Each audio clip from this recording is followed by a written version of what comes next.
ಎಲ್ಲಿಂದ ಸರ್ ಬಂದಿರೋದು? ನಾವು ಕಲಬುರಗಿಯಿಂದ ಮೇಡಮ್. ಹಾಂ. ಗುರುಜಿ ಲಾಸ್ಟ್ ವೀಕಲ್ಲಿ ಕ್ಲಾಸ್ ಅಟೆಂಡ್ ಮಾಡಿದ್ದು ಒಳ್ಳೇದು ಅನ್ನಿಸ್ತು ನಮಗೆ. ಎಲ್ಲಿ ಸಿಗತ್ತಂತ ಸೊಲ್ಯೂಷನ್ ಗುರುಜಿ ಹತ್ರ ಸಿಕ್ತು. ಯಾವ ಯೂನಿವರ್ಸಿಟಿನೂ ಕೊಡಂಗಿಲ್ಲ ನಮಗೆ. ನಾವು ದುಡ್ಡು ಖರ್ಚು ಮಾಡಿ ಅಂತಂತ M.Com ಓದಿದ್ದೀವಿ. ಇಂಥ ಜ್ಞಾನ ದುಡ್ಡು ಮಾಡೋದು ನಾವು ಹೇಗೆ ಅಂತ ಯಾವ ಯೂನಿವರ್ಸಿಟಿನೂ ಹೇಳ್ಕೊಡ್ಲಿಲ್ಲ. ಅದರ ಗುರುಜಿಯಿಂದ ಏನೋ ಮಾಹಿತಿ ಸಿಗಿತ್ತು. ಇನ್ಮೇಲೆ ನಾವು ಗರ್ಭ ಶ್ರೀಮಂತರ ಆಗ್ತೀವಿ ಅನ್ನೋ ಹೋಪು ನಮಗೆ ಬಂದಿಟ್ಟು.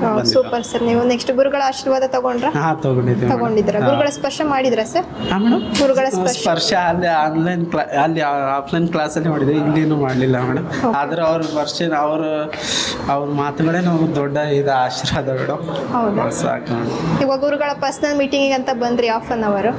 ನಿಮ್ಗೆ ಇದ್ದ ಡೌಟ್ಸ್ ಎಲ್ಲ ಕ್ಲಿಯರ್ ಆಯ್ತು? ಕ್ಲಿಯರ್ ಆಗಿದೆ ಮೇಡಮ್. ಕ್ಲಿಯರ್ ಆಗಿದೆ.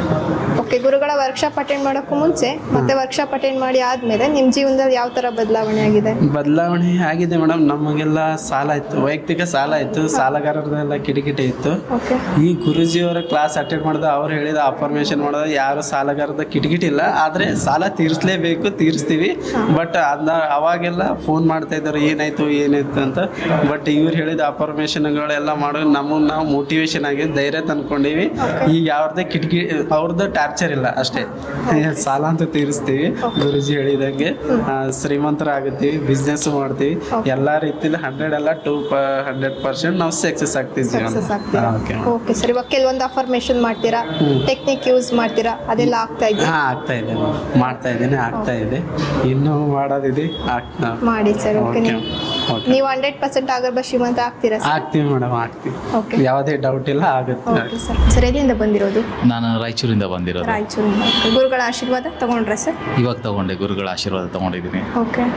ತುಂಬ ಒಂಥರ ಇನ್ಫ್ಯಾಕ್ಟ್ ಬರೋಕ್ಕಿಂತ ಮುಂಚೆ ಬೇರೆ ಥರ ಫೀಲ್ ಇತ್ತು. ಸ್ಟಿಲ್ ನನಗೆ ಅದೇ ನೆಗೆಟಿವ್ ಪಾಸಿಟಿವ್ಸ್ ಮಿಕ್ಸ್ಡ್ ಇದೆ. ಸಮ್ವೇರ್ ದ ವೇ ಗುರುಜಿ ಹೇಳಿರೋದು ಅಥವಾ ಎಕ್ಸ್ಪ್ಲೇನ್ ಮಾಡಿ ಒಂದು it's not that every one rich ಆಗೋದು ಪಾಸಿಬಲು ಅಲ್ಲ, ಎವ್ರಿ ಒನ್ ಪೂವರ್ ಆಗೋದು ಪಾಸಿಬಲ್ ಇಲ್ಲ. It's all about our mind set. ನಾವು ಹೇಗೆ ಮೈಂಡ್ ಸೆಟ್ ನಮ್ಮ ಇಟ್ಕೊಂಡು ಹೇಗೆ ನಾವು ನಮ್ಮನ್ನು ಇದರಲ್ಲಿ ನಂಬ್ತೀವಿ ಅನ್ನೋದೇ ಇಂಪಾರ್ಟೆಂಟು. ಹೌದು ಸರ್, ಖಂಡಿತ. ನೀವು ಗುರುಗಳ ಸ್ಪರ್ಶ ಮಾಡಿದ್ರಾ? ಹೌದು. ಯಾವ ಥರ ಇತ್ತು ಸರ್ ಫೀಲಿಂಗು? ತುಂಬ ಚೆನ್ನಾಗಿತ್ತು. ಅದು ಪಾಸಿಟಿವ್ ವೈಬ್ ಇತ್ತು. ಎಷ್ಟೊತ್ತು ಒಂದು 30 ಮಿನಿಟ್ಸ್ ನಾನು ಟೈಮ್ ಹೋಗಿರೋದೇ ಗೊತ್ತಾಗಲಿಲ್ಲ. ಒಂಥರ ಪಾಸಿಟಿವ್ ವೈಬ್ ಇತ್ತು ಅಲ್ಲಿ. Okay sir. ಇವಾಗ ಪರ್ಸನಲ್ ಮೀಟಿಂಗ್ ಅಂತ ಬಂದಿದ್ರಿ ಹಾಫ್ ಅನ್ ಅವರು, ನಿಮಗಿದೆ ಡೌಟ್ಸ್ ಎಲ್ಲ ಕ್ಲಿಯರ್ ಆಯಿತಾ? ಆಗಿದೆ, ಕ್ಲಿಯರ್ ಆಗಿದೆ. ಕ್ಲಿಯರ್ ಆಗಿದೆ. ಓಕೆ. ಕೆಲವೊಂದು ಅಫರ್ಮೇಷನ್ ಮಾಡ್ತೀರಾ, ಟೆಕ್ನಿಕ್ ಯೂಸ್ ಮಾಡ್ತೀರಾ, ಅದೆಲ್ಲ ಯೂಸ್ ಆಗ್ತಾ ಇದೆಯಾ? ಹೌದು.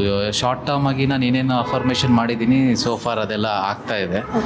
Somewhere that is pushing me to believe. ಇನ್ನೂ ಜಾಸ್ತಿ ನಂಬೋದಕ್ಕೆ ಹೆಲ್ಪ್ ಮಾಡ್ತಾ ಇದೆ. ಸೊ ಅಫರ್ಮೇಷನ್ಸ್ ಮಾಡೋದ್ರಿಂದ ಹೆಲ್ಪ್ ಆಗ್ತಾ ಇದೆ ಆ್ಯಕ್ಚುಲಿ. Okay sir. ನೀವು ಗುರುಗಳ ವರ್ಕ್ಶಾಪ್ ಅಟೆಂಡ್ ಮಾಡೋಕ್ಕೂ ಮುಂಚೆ, ವರ್ಕ್ಶಾಪ್ ಅಟೆಂಡ್ ಮಾಡಿ ಆದಮೇಲೆ ನಿಮ್ಮ ಜೀವನದಲ್ಲಿ ಯಾವ ಥರ ಬದಲಾವಣೆ ಆಗಿದೆ ಸರ್? ಗುರುಗಳ ವರ್ಕ್ಶಾಪ್ ಅಟೆಂಡ್ ಮಾಡೋಕ್ಕಿಂತ ಮುಂಚೆನೇ ನಾನು ಯೂಟ್ಯೂಬಲ್ಲಿ ವೀಡಿಯೋಸ್ ನೋಡ್ತಾ ಇದ್ದೆ.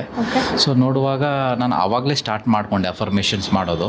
ಸೊ ದಟ್ ಈಸ್ ವೇರ್ ನನಗೆ ಹೆಲ್ಪ್ ಆಗಿ ಸ್ಟಾರ್ಟ್ ಆಯಿತು. ಇನ್ಫ್ಯಾಕ್ಟ್ ವರ್ಕ್ಶಾಪ್ ಅಟೆಂಡ್ ಮಾಡೋಕ್ಕಿಂತ ಮುಂಚೆನೇ it was helping me with the help of affirmation.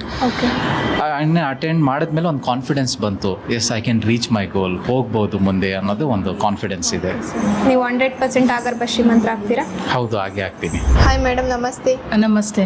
ಎಲ್ಲಿಂದ ಮೇಡಮ್ ಬಂದಿರೋದು? ನಾವು ದೇವನಹಳ್ಳಿಯಿಂದ ಬಂದಿರೋದಾ? ಓಕೆ. ಗುರುಗಳ ಆಶೀರ್ವಾದ ತಗೊಂಡ್ರಾ? ತಗೊಂಡ್ರಿ ಗುರುಗಳ ಆಶೀರ್ವಾದ. ಗುರುಗಳ ಸ್ಪರ್ಶ ಮಾಡಿದ ಮೇಡಮ್? ಮಾಡಿದ್ರಿ. ಮೊನ್ನೆ ಕ್ಲಾಸಲ್ಲಿ ಸೆಕೆಂಡ್ ಎಲ್ಲ ಕೊಟ್ಟು ಅವ್ರ ಆಶೀರ್ವಾದ ತಗೊಂಡ್ರಿ. ಓಕೆ. ಯಾವ ಥರ ಫೀಲ್ ಆಯಿತು ಮೇಡಮ್? ನಮಗೆ ಏನೋ ಒಂಥರ ರಿಚ್ಚು ಆಗ್ತೀರಿ ಅನ್ನೋ ಫೀಲ್ ಆಯಿತು. ಹೌದಾ? ಓಕೆ. ತುಂಬ ಖುಷಿ ಆಯಿತು. ಈಗಂತೂ ಮೀಟ್ ಮಾಡಿ ಇನ್ನೂ ಖುಷಿ ಆಯಿತು. ಅವ್ರ ಆಶೀರ್ವಾದ ಪಡೆಯೋದನ್ನು, ಅವ್ರನ್ನ ನೇರ ಭೇಟಿ ಮಾಡಿದ್ದಕ್ಕೂ ತುಂಬ ಖುಷಿ ಆಯಿತು. ಓಕೆ. ಇವಾಗ ಕೆಲವೊಂದು ಅಫರ್ಮೇಷನ್ ಟೆಕ್ನಿಕ್ ಎಲ್ಲ ಮಾಡ್ತಾ ಇದ್ದೀರಿ. ಅದು ಯೂಸ್ ಆಗಿದೆಯಾ ಮೇಡಮ್? ಯೂಸ್ ಆಗಿದೆ. ಯಾವ ಥರ ಯೂಸ್ ಆಗಿದೆ? ನನಗೆ ಬ್ಯಾಕ್ ಪೈನ್ ಇತ್ತು, ಅದು ಅಫರ್ಮೇಷನ್ ಮಾಡ್ತಾ ಕಮ್ಮಿ ಆಗಿದೆ. ಹೌದಾ? ಓಕೆ. ಬೇರೆ ಮನೇಲೆಲ್ಲ ಕೂಗಾಡಿನಿ, ಅದೆಲ್ಲ ಸ್ವಲ್ಪ ಕಮ್ಮಿ ಆಗಿದೆ. ಓಕೆ. ಇವಾಗ ಗುರುಗಳ ಪರ್ಸನಲ್ ಮೀಟಿಂಗಿಗೆ ಹಾಫ್ ಅನ್ ಅವರ್ ಪರ್ಸನಲ್ ಮೀಟಿಂಗಿಗೆ ಅಂತ ಬಂದಿದ್ದೀರಾ? ನಿಮ್ಗೆ ಇದ್ದ ಡೌಟ್ಸ್ ಎಲ್ಲ ಕ್ಲಿಯರ್ ಆಯ್ತಾ? ಆಯ್ತು, ಎಲ್ಲ ಡೌಟ್ಸ್ ಎಲ್ಲ ಕ್ಲಿಯರ್ ಆಯಿತು. Okay madam. ಇವಾಗ ಗುರುಗಳ ವರ್ಕ್ಶಾಪ್ ಅಟೆಂಡ್ ಮಾಡೋಕ್ಕೂ ಮುಂಚೆ, ವರ್ಕ್ಶಾಪ್ ಅಟೆಂಡ್ ಮಾಡಿ ಆದಮೇಲೆ ನಿಮ್ಮ ಜೀವನದಲ್ಲಿ ಯಾವುದಾದ್ರೂ ಬದಲಾವಣೆ ಆಗಿದೆಯಾ? ಆಗಿದೆ. ಅದು ಅನ್ಎಕ್ಸ್ಪೆಕ್ಟೆಡ್ ಮನಿ ಅಂತ ಹೇಳಿದಾರಲ್ವಾ, ಅದು ಶೀಘ್ರದಲ್ಲೇ ಬರ್ತಾ ಇದೆ. ಬರ್ತಾ ಇದೆಯಾ? Okay madam, okay. ನೀವು 100% ಆಗರ್ಭ ಶ್ರೀಮಂತರ ಆಗ್ತೀರಾ? ಹಾಗೆ ಆಗ್ತೀರಿ. Okay madam, thank you. All the best.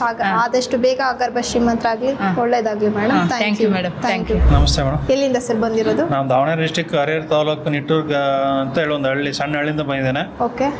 ಗುರುಗಳ ಆಶೀರ್ವಾದ ತಗೊಂಡ್ರ ಸರ್? ತಗೊಂಡಿದ್ದೆ ಮೇಡಮ್. ತಗೊಂಡಿದ್ದಾರೆ. ಗುರುಗಳ ಸ್ಪರ್ಶ ಮಾಡಿದ್ರಾ? ಗುರುಗಳ ಸ್ಪರ್ಶನ ಮಾಡಿದ್ದೇನೆ. ಒಂದು ದೇವರನ್ನು ಮುಟ್ಟಿರೋ ರೀತಿ ಫೀಲ್ ಆಯಿತು. ಓಕೆ.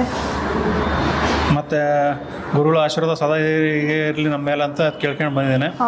ಮತ್ತು ಪದೇ ಪದೇ ವರ್ಷಕ್ಕೊಮ್ಮೆ ಒಂದು ಸತಿ ಆದರೂ ಗುರುಗಳ ಆಶೀರ್ವಾದ ತಗೊಳ್ತೇನೆ ಅಂತ ಅಂದ್ಕೊಂಡು ಅಫರ್ಮೇಷನ್ ಮಾಡ್ಕೊಂಡು ಬಂದಿದ್ದೇನೆ ನಾನು. ಅದೇ ರೀತಿ ಗುರುಗಳು ಹೇಳ್ಬೇಕು, ನಮ್ಮಲ್ಲಿರೋದು ಏನೇನಿದಾವ ಕಲ್ಮಶಗಳೆಲ್ಲ ತೆಗೆದಾಕಿ ಅಂತ ಫಸ್ಟ್ ಹೇಳಿದ್ದಾರೆ. ನಾವು ಇಷ್ಟು ದಿವಸ ಅವೆಲ್ಲ ಹಿಡ್ಕೊಂಡಿದ್ದೀವಿ, ಅವನ್ನೆಲ್ಲ ತೆಗೆದಾಕಿ ಕೊಟ್ಟು ಎಲ್ಲ ಪ್ರೀತಿಯಿಂದ ನೋಡ್ಕೊಂಡು ಎಲ್ಲರ ಬಗ್ಗೆನೂ ಒಂದು ಒಳ್ಳೆ ಒಪಿನಿಯನ್ ಇಟ್ಕೋಬೇಕು ಫಸ್ಟ್. ಅದೇ ರೀತಿ ನಾವು ಮಾಡೋ ಕೆಲಸವನ್ನು ಒಂದು ಫಸ್ಟ್ ಏನು ಪ್ರೀತಿ ಮಾಡೋಕ್ಕಂತ ಹೇಳಿದ್ದಾರೆ ಗುರುಗಳು. ಆ ರೀತಿ ನಾವು ಪ್ರೀತಿ ಮಾಡಬೇಕು. ಅದೇ ರೀತಿ ನಾವು ಯಾಕೆ ನಾವು ಹಿಂದುಳಿದೀವಿ, ಯಾಕೆ ನಮ್ಮ ಖರ್ಚು ಜಾಸ್ತಿ ಆಗ್ತೀವಿ ಅನ್ನೋದು ಒಂದು ಅನಲೈಸ್ ಮಾಡ್ಕೋಬೇಕು. ಅದು ನಮ್ಗೆ ಇಷ್ಟು ದಿವಸ ಗೊತ್ತಿರಲಿಲ್ಲ. ಮೊನ್ನೆ ನಾವು 28ನೇ ತಾರೀಕು ವರ್ಕ್ಶಾಪ್ ಬಂದು ಅಟೆಂಡ್ ಆದಾಗ ಗುರುಗಳು ಹೇಳಿದ್ರು, ಅದಕ್ಕೆ ಮುಂಚೆ ನಾವು 5 ತಿಂಗಳಿಂದ ಏನು ಮಾಡಿದಪ್ಪ ಅಂದರೆ ನಾವು ಒಂದು ಡೈಲಿ ಲೆಕ್ಕ ಬರೆಯೋಕೆ ಅಂತ ಹೇಳಿದ್ರಲ್ಲ, ಅದೇ ರೀತಿ ಲೆಕ್ಕ ಬರೋಕ್ಕೆ ಸ್ಟಾರ್ಟ್ ಮಾಡಿದ್ವಿ. ಈಗ ಒಂದು 5 ತಿಂಗಳಿಂದ ನಾವು ಡೈಲಿ ಒಂದು 100 ರೂಪಾಯಿ ಎಷ್ಟೇ ಖರ್ಚು ಮಾಡೋದು ನಾವು ಡೈರಿಲಿ ಬರಿತಾ ಇದ್ದೀನಿ.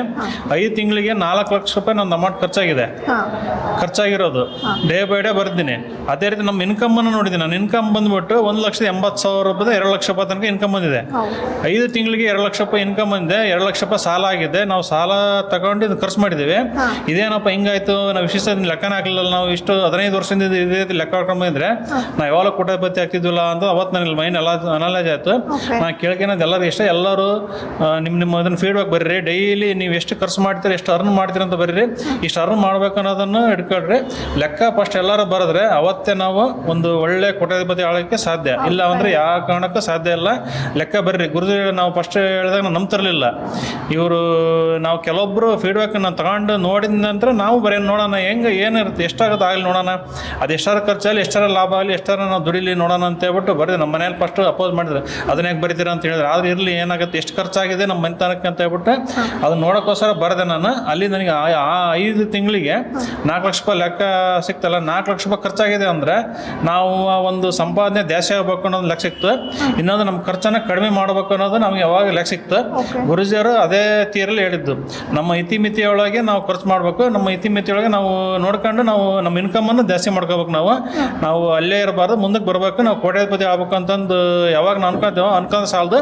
ಇದನ್ನು ಕಾರ್ಯರೂಪ ತಂದಾಗ ಮಾತ್ರ ಸಾಧ್ಯ ಅಂತ ಹೇಳಿ ಗುರುಜಿ ಹೇಳಿದ್ದು ಮಾತು ನಿಜ. ಅಲ್ಲಿ ನಮ್ಗೆ ಎಲ್ಲ ಜೊತೆ ಈಗ ಅದೇ ರೀತಿ ಮಾಡ್ತೇವೆ. ಮುಂದೆ ರೀತಿ ನಾನು ಲೆಕ್ಕ ಬರ್ಕೊಂಡು ಇರ್ಬೇಕಾರೆ ವರ್ಷಕ್ಕೆ ಕಮ್ಮಿ ಅಂದರೆ 20 ಲಕ್ಷ 50 ಲಕ್ಷ ಈ ರೀತಿ ಟಾರ್ಗೆಟ್ ಮಾಡ್ಕೊಂಡು ಕೋಟ್ಯಾಧಿಪತಿ ಆಗಿ ಆನಂತರ 100 ಕೋಟಿ ಆಗ್ಬೇಕು, 100 ಕೋಟಿ ಕೋಟ್ಯಾಧಿಪತಿ ಆಗ್ಬೇಕು ಅಂತ ನಾನು ಕನಸ್ಕೊಂಡಿದ್ದೀನಿ. ಅದೇ ರೀತಿ ಆಗ್ತೀನಿ. ಓಕೆ ಸರ್, ಇವಾಗ ಹೇಳಿದ್ರಿ ನಿಮ್ಮ ಫ್ಯಾಮಿಲಿಯಲ್ಲಿ ಯಾರು ನಂಬಿಲ್ಲ ಅಂತ, ಇವಾಗ ನಂಬಿದಾರ ಸರ್? ಇವಾಗ ಸ್ವಲ್ಪ ನೋಡ್ತಾರೆ, ಯಾರು ಅಷ್ಟು ನಂಬಿಲ್ಲ. ಈಗ ನಾವು ನಂಬಿದ್ದೀವಿ. ಯಾರು ನಂಬಿದ್ರೆ ನಾವು ನಂಬೇಕಂತ ಹೇಳಿ ಮಾಡಿದ್ದೀವಿ. ನಮ್ಮ ಮನೆಗೂ ಸ್ವಲ್ಪ ನಂಬಿಸೋಕೆ ಪ್ರಯತ್ನ ಮಾಡ್ತೀವಿ.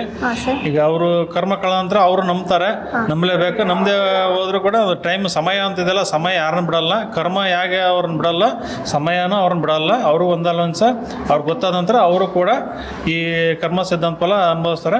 ಅವರು ಕೂಡ ಗುರುಜಿಯರ ಒಂದು ಇದನ್ನು ಫಾಲೋಅಪ್ ಮಾಡ್ತಾರೆ. ಎಲ್ಲರೂ ಫಾಲೋಅಪ್ ಮಾಡಿರಿ, ಇದು ಕರೆಕ್ಟ್ ಇದೆ ಅಂತ ನಾನು ಹೇಳ್ತೇನೆ. ಓಕೆ ಸರ್, ಇವಾಗ ಗುರುಗಳ ಪರ್ಸನಲ್ ಮೀಟಿಂಗಿಗೆ ಬಂದ್ರಿ, ನಿಮ್ಗೆ ಇದ್ದ ಡೌಟ್ ಎಲ್ಲ ಕ್ಲಿಯರ್ ಆಗಿದೆಯಾ? ಕ್ಲಿಯರ್ ಆಗಿದೆ ಮೇಡಮ್, ಕ್ಲಿಯರ್ ಆಗಿದೆ. ಓಕೆ, ಗುರುಗಳ ವರ್ಕ್ಶಾಪ್ ಅಟೆಂಡ್ ಮಾಡಿ ನಂತರ ಅಟೆಂಡ್ ಮಾಡೋಕ್ಕೂ ಮುಂಚೆ ನಿಮ್ಮ ಜೀವನದಲ್ಲಿ ಯಾವುದಾದ್ರೂ ಬದಲಾವಣೆ ಆಗಿದೆಯಾ? ಚೇಂಜಸ್ ಆಗಿದೆ.